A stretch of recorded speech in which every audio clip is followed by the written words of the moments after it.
These are my 10 favorite duos currently in the NBA. Tandems, duos. Favorite? Okay. No, I think they're the best. The best. And I'm considering everything. This is strong.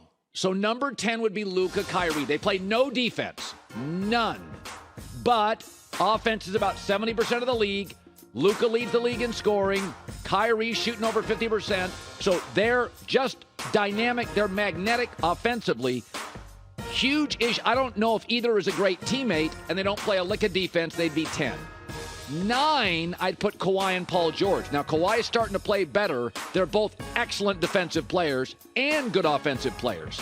I would take them in a series over Dallas because they can make stops, and Dallas won't. Kawhi's been on 7 all-defensive teams.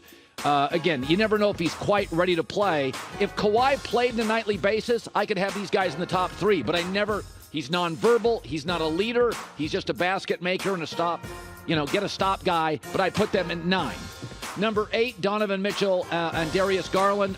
Donovan's having a great year. Again, I get more consistent play from them because I think they're going to be ready to go. Donovan's averaging 27 a game, not much of a defensive player. Garland's a rising star. He's fantastic. I think Cleveland's a year away.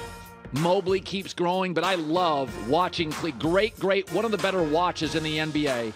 I put Donovan Mitchell, Darius Garland at 8. 7, Jokic and Jamal Murray. Everybody freaks out, but I don't trust Jamal Murray in a big spot. He averages 20 a game. Jokic is obviously the great point center. Some Bill Walton qualities, one of the great passing big men.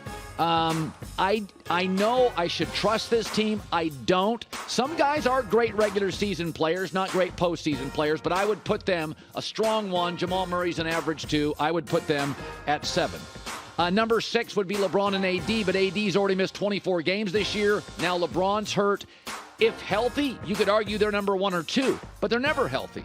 AD leads the league in rebounds, tremendous defensive player, but he's already missed 24 games. It's just a matter of when, not if, he'll get banged up, and LeBron's out for 2 weeks. Number 5, the guys I watched last night, Bam Adebayo, who right now is having his best year as a pro, 21 a game, very good defensive player, and Jimmy Butler, he's averaging 22.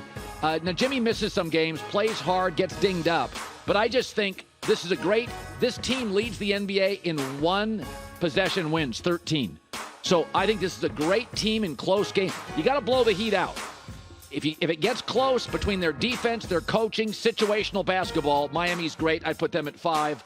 I'd put Giannis and Jrue Holiday at 4, and the reason is because I think eventually they wanted Chris Middleton to be the 2 instead of Jrue Holiday. Holiday's a better defensive player, very smart veteran player. Giannis is the best player in the league, and basically he gets them to 4. I like Jrue Holiday. He's one of the get-a-bucket guys on this team with Jay Crowder and Ingles and Chris Middleton. But this is a Giannis story. He is on any given night the best player, offensive, defensive player in the NBA. That's 4. I would say 3, Tatum and Jaylen Brown. My knock is with Jason Tatum, he didn't show up last night at all. It was a great Saturday night against Philly. Did nothing last night. He was tragic in the first quarter. Game was over.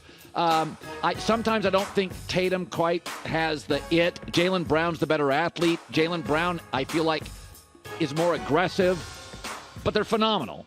You could argue the heart and soul of the team is Marcus Smart, but, they're really, really good A players. Number 2, Kevin Durant-Devin Booker. Any given night, you'll have the best shooting guard, best shooting player on the planet. They're fantastic. Booker is overlooked a lot in the West because of Dame and Steph and other great guards and Chris Paul and all that. Devin Booker's a great player. He's not Kobe. He was compared to him early. He's not. But Durant's the best get-a-bucket guy in the NBA right now.